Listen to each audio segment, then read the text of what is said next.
Your Humanities Half Hour is brought to you by the Northern Marianas Humanities Council, navigating the human experience together.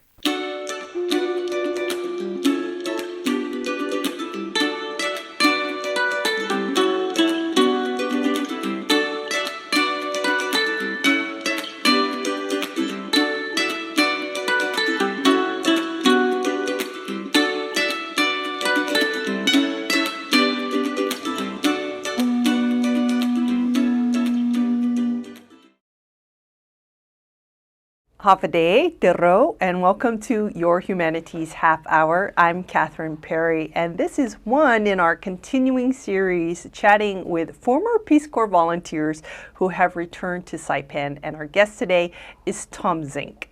Tom, welcome back to Saipan. Thank you. Thank you. It's great to be back. Thanks for letting me come on your show. Last time we chatted with Uncle Lino Olapai and about your book.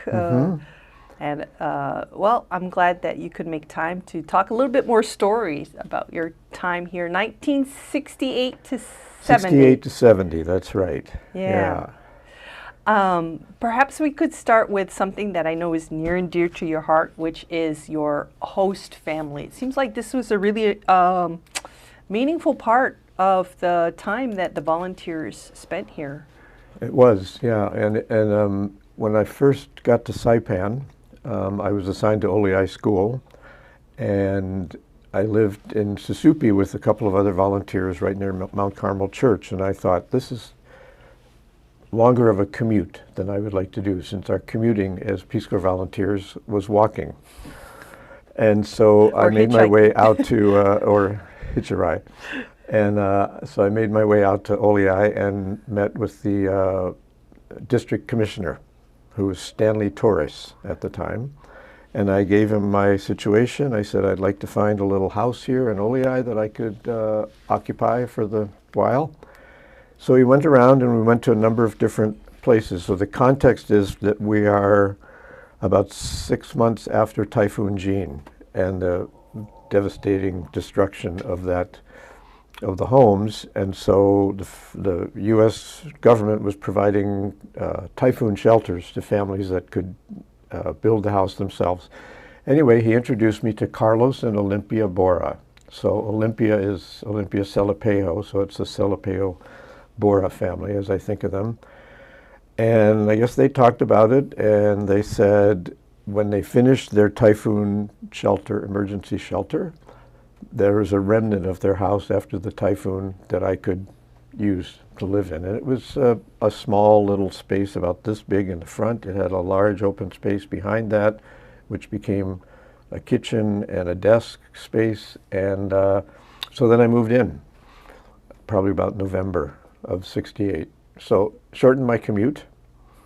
And they were just, I think, the thing that stands out for me is how welcoming they were and inviting. And I think of the cultural difference here in the Marianas. I think of the Carolinian phrase, "Tolong mungo," come in and eat. Tomongo. Yeah.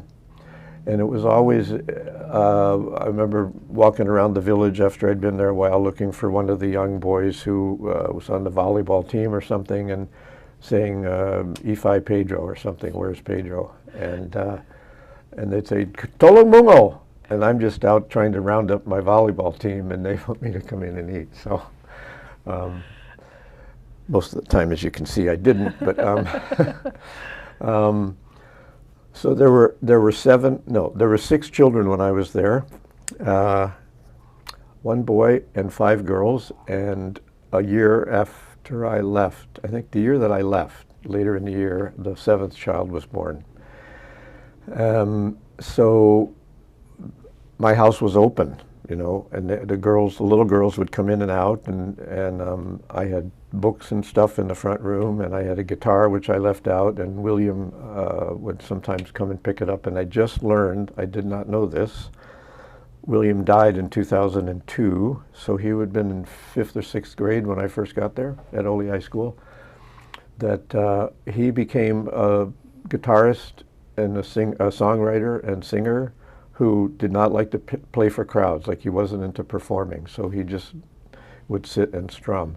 And I talked to his younger brother, who was Carlos Jr., they call him June, and he said, my brother Tom helped me to learn how to play the guitar, you know. And again, that was the thing. So this is like 55 years away, and this is something that I was not aware of. So that's an impact that I have, and you know, I was not cognizant of. And I think that point of what was I cognizant of what was happening, I was sort of I don't want to say blind to. I was just not expecting, you know, that we were bonding, the family, Olympia the mom, Carlos the dad, and all the kids, in ways that, you know, I thought, I'll be here 2 years and I'll go and that'll be it. But that couldn't have been further from the truth. So I don't know, what are some other stories? Well, you were mentioning how, related to what you just said, it's like the Peace Corps didn't really understand the impact that they were having a lot of times on their local contacts or families or their students or co-workers. And at the same time, you have also said you were deeply affected by those they also were deeply affecting you and your life. Yeah, I mean, the word reciprocity comes to mind, not just in that sense of how we were affected mutually, but also the reciprocity of the culture here. I'll never forget this story of my guitar is out, and I'm a teacher, so I have my little desk that I made with 2 bamboo legs, and you know, it's anchored into the wall, and I would do my lesson plans, and the boys from the village would come and take turns playing the guitar. And so there was a fella named Nick Nakai who played in a band. So he must have been 14 or 15 years old, and they were playing, him and some other boys. And he said, Tom, can we borrow our guitar? And I did a double take. Can we borrow our guitar? Our guitar. And I thought, well, that's okay, that's not how I think of it, but I thought this is my chance to see how this sharing, you know, without, yeah, but you better bring it back or whatever. I just thought, sure, go ahead. And I either heard or noticed that the guitar made the rounds in the village. Different people, different guys would play it, and then it came back a week later. So I thought I learned something about how this culture, the Marianas, Carolinian, Chamorro culture works that's very different from North American culture where I came from. So, yeah, and so a couple of things I wanted to mention about the being invited into the culture for me was through music, because I'm a guitar player. Right away from training in Rhoda in the summer of 1968, I started learning Carolinian and Chamorro and Pohnpeian and Marshallese songs and how to play slack key and this kind of thing. And so there was a real sense of cultural exchange, because the people who were teaching me would often ask about American folk songs or folk rock or whatever, and so I would teach them chords and stuff like that. So that became another door into the community for me. The Olei Civic Youth Club, which was sponsored out of the San Jose church. Father Emery was the priest back in the day, and I think he was one of the people with a couple of volunteers who were there in Olei before I got this group started, and they would go caroling like the Friday night before Christmas every year. Get on one of the school buses, guitars, ukuleles, and all these voices, and they would sing nonstop for 4 or 5 hours, stopping at like the Royal Taga or the Coast Guard station or a Peace Corps Christmas party, or I don't know, nursing school was another place. And then they'd get on the bus and keep singing. And so it was just, I mean, I learned to sing songs in Carolinian and Chamorro that I had no idea what they meant. you know. I mean, I began to get some idea after a while, but that was a really strong thing. And another thing about the impact, again, that I was oblivious to, was photography. So I came with a camera. I think a lot of volunteers came with a camera, and we're going to take pictures. And, you know, I had this vision of this. I was going to show all the family and friends back in my home in Ohio what it was like here through a marvelous slideshow. So I was going to take all these great pictures of Saipan, including my family, of course, you know, and they were just so engaging and cute and stuff like that. But I'd grown up with that. My father always had a camera. He made slides. We had slideshows, so it was part of something that I grew up with, and it just was something, you know, it was a hobby, you know, and I sort of thought of it as being a amateur anthropologist. You know, I was gathering all this visual information to take back with me. So, yeah, I'm trying to think of some other stories of the family. There's stories of the school, of teaching at the school. Can I go there? Well, before we do, this is now your third visit back since you left, correct? But I understand there was a time where you actually lost contact with your family, your Right. host family, and Right. there's an interesting story about how you reunited or something like that. Okay, we can go into that. Please do. Yeah. So, yeah, I went back to stateside in 2070, and I thought, you know, I was heartbroken.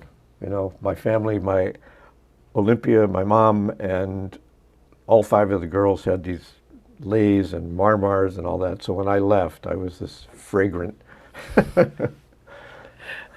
immigrant leaving. Fragrant immigrant. Yeah, so I thought, well, that's it. It's nice, and I'll go home and make my slideshow. And then I had the opportunity a year later to go to MOC, the Micronesian Occupational Center. I think it's MOC College now, as a dormitory manager. So I was there for a year. And where was that? It's in Palau, Okay. Koror, Palau. And so on my way back to the States, I stopped in Saipan, stayed at the Bora's home. So that was 72. And again, I left to go back to graduate school. I thought, well, I'm going to miss this place. But so then life takes over, right? And I finished a master's degree and got married, and I got some pictures and had Rosa Borja's address. So Rosa's the middle of the 7 children, and mailed her the pictures. So this would have been 1979. So I'm a family history person, so I'm big on dates. So 1979. So then in 1986, so 7 years later, I got an envelope from Rose with pictures of her and her 2 daughters, and also of June, the baby brother, who's now a big hulking teenager, you know, and I treasured those.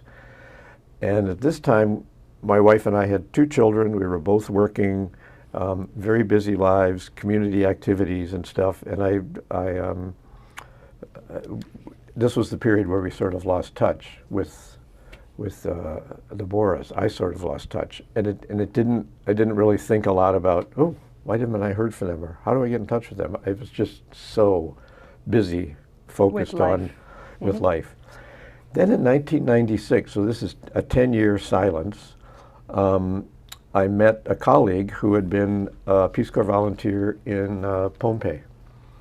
And so through various connections, I forget how this all happened, but we found about 6 or 7 other Micronesia RPCVs right within this region in western Massachusetts.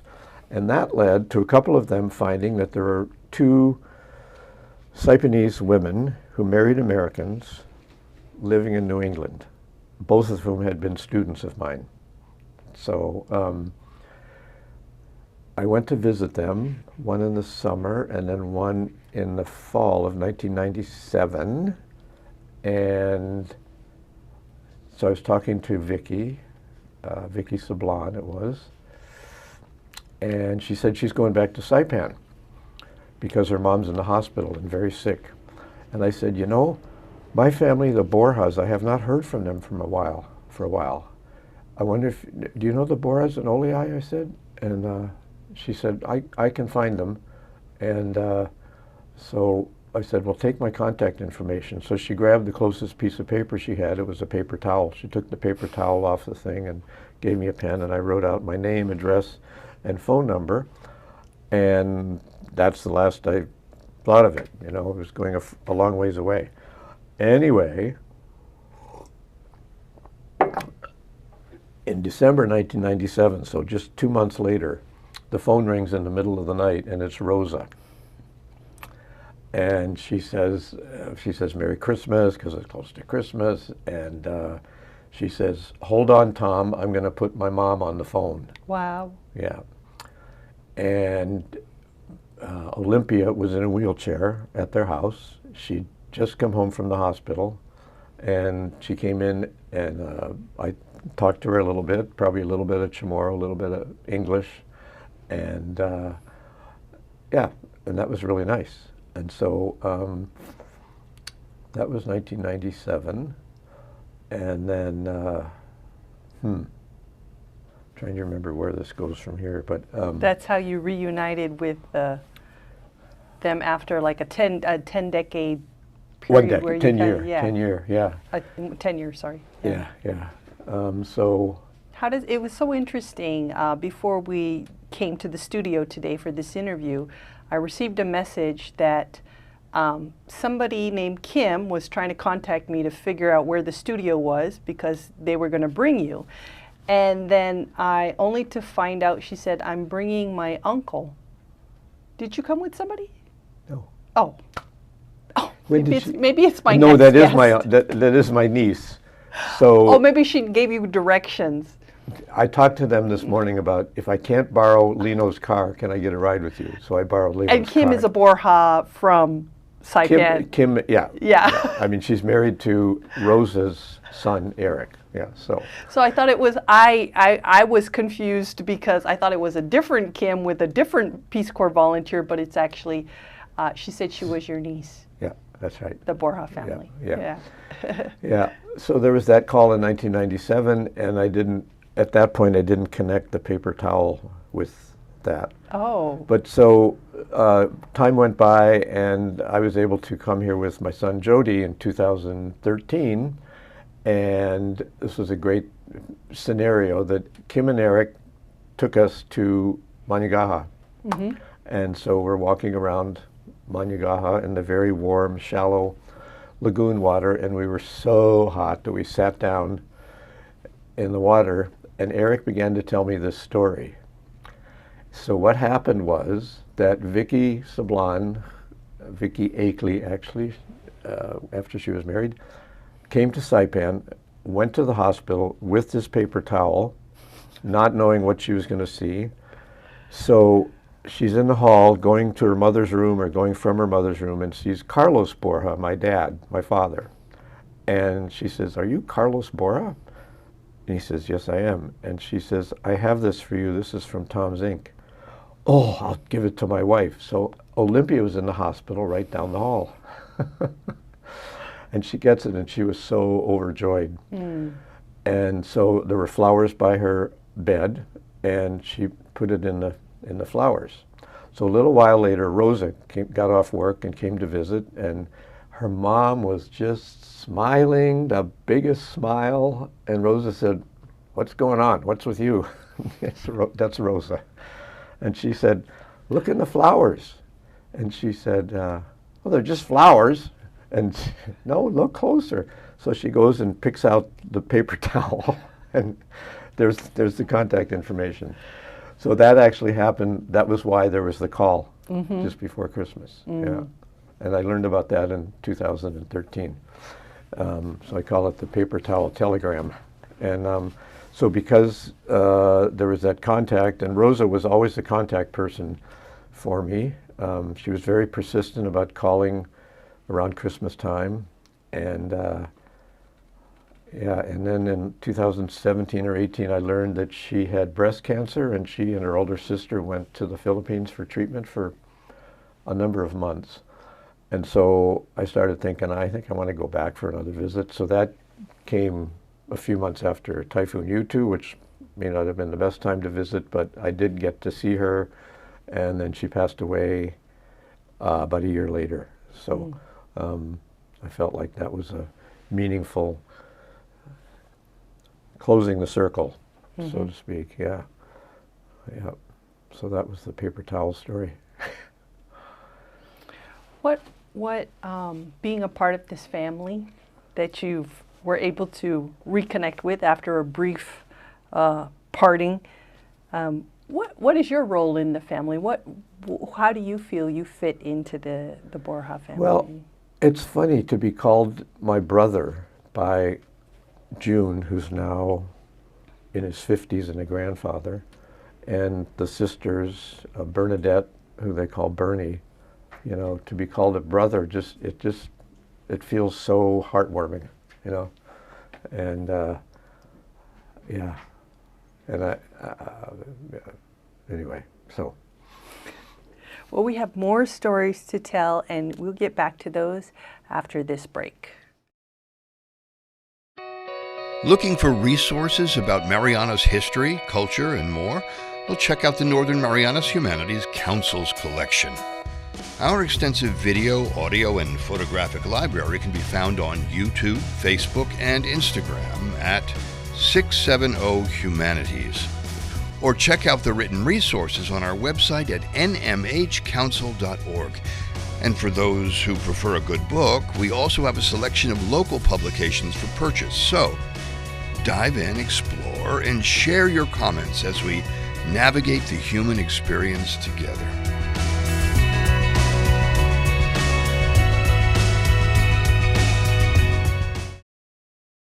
Welcome back. We're chatting with former Peace Corps volunteer Tom Zink. Tom, you were a teacher, and people who are interested in hearing more about your teaching experience can listen to our first interview that we did a number of years ago. I think it was 6 years ago. Yeah, thanks. So you're I'm good. the date guy. You're good with the years. Yeah.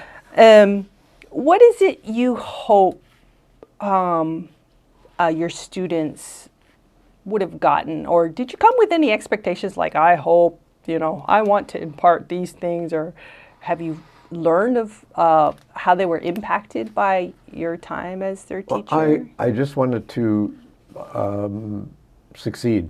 I wanted to be successful. Yeah, and I had a lot to learn because I think a number of us came what they called AB generalists with a bachelor's degree and send them out and give them some teacher training and let them have it. But because it's teaching English as a second language and it's our mother tongue, it's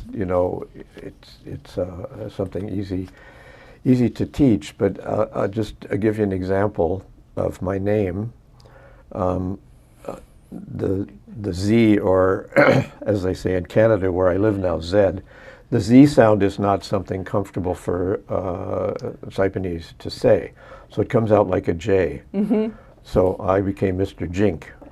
In fact, I have several friends, Peace Corps friends, who now still, when we get together, say, Mr. Jink, good to hear from you. So there's a teaching technique called the minimal pair drill. So you want to pick two sounds that are close, but different by a single sound. So the way it works is the teacher would say the two sounds, and if they're the same, the students would put both hands on their head. And if they were different, they would put their hands like this. This is complicated. Okay, go. It's very simple. We learned this in Chamorro lessons because our teachers would give us Chamorro sounds, and we would parejo, ti parejo. Okay. And so I thought, okay, so here's Sue. I drew a picture on the board, a stick figure of a girl, and then zoo, which is where all the animals are. So you can see what's coming, right? Go ahead. So I would say Sue and zoo oh, those aren't the same. Hopefully all the kids, it's visual. I can see right away who's got it. Yeah. Or I would do zoo and zoo. Are those the same? And I tried to get them to pronounce it, and it was hard for them to pronounce it. So then I stepped into the booby trap of saying, whoops, that's a bad term, saying Sue and Sue. And the whole class broke up laughing. And I'm going, all right, is this same or different? And one of the boys, this is a visual joke, one of the boys looks up at me and goes, I said, okay, let's change this to something else. Think of that as a new vocabulary word. I'm sure that was a new vocabulary word. For me and tomorrow, yeah. I remembered that from language training in Rhoda. So that was the Zink, Mr. Zink, yeah. How would you describe the personality of most of your students? Was there a general, the people in general? Well, actually, I came wondering if there was a generalization I could make, and I found that there was as wide a range of personalities from outgoing to shy to funny to quiet, whatever, as I think I would find anywhere. And it was yeah. It was great. So I taught at OLEI for my first year, and then I was transferred to Hopwood when it was a junior high. I think it was maybe grade 7, 8, and 9. I'm not sure. I taught grade 7 and 8 English. And this is a good story. One of the things that I was in charge of the physical education aspect of the school, and a contract teacher named Reese James and I taught a bunch of the boys flag football. Okay. Yep. And we had enough guys to have like 8 on a team. We played games. We even challenged Marianas High School, and we had a football game with them. And some years later, I was living in Western Oregon, near a town called Monmouth, where Ontario College of Education was, which was recruiting or accepting applications from Micronesian students, grants. So there were a lot of Micronesians there, many Saipanese. Daniel Kirigwa, who I taught with at OLEI, was there. And anyway, we had a gathering. I think it was a gathering at my house in Oregon. And we had a football game out in the backyard. And I was so impressed with these Saipanese guys, how they played football. I said to one of them, I'm trying to think who it was, but I can't remember. I said, boy, you really know the game of football, don't you? He says, Mr. Zink, you're the one who taught me. So you talk about impact, and you have to have these experiences later on to go, wow, it's still a thing, it's still something that people remember. Probably a lot more than we realize. A lot more than I realize, for sure. Yeah. All right, thank you for taking time to talk a little bit of story with us. If there's something you might want to say to the local community, what would that be? Dongaluna Sizus Maasi to all of you, because the sense of welcome and giving and taking back and forth. I brought back pictures, but also memories, and being here had a strong impact on my life. It was really a life-changing 2 years. It's the only way to put it. Yeah. A lot of intangibles that you took back. That's a great word there. Yeah. Heartfelt. Yeah. Yeah. Thank you so much. Well, thank you. I appreciate the opportunity. Yeah, and hope you enjoy the rest of your visit here, and that it's meaningful, and that you can catch up with everybody that you are now back with, and enjoy your time. Good. Thanks, Catherine. Thank you, Tom. Okay. Our guest today has been Tom Zink. He is one of a number of former Peace Corps volunteers to Saipan who have returned for a bit of a reunion here. We're happy to capture their stories. This has been Your Humanities Half Hour. I'm Catherine Perry.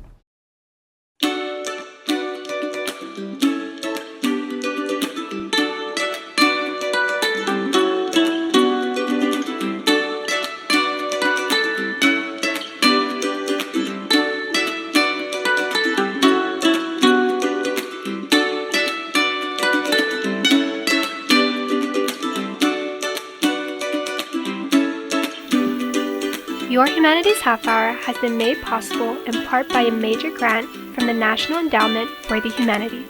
Democracy demands wisdom.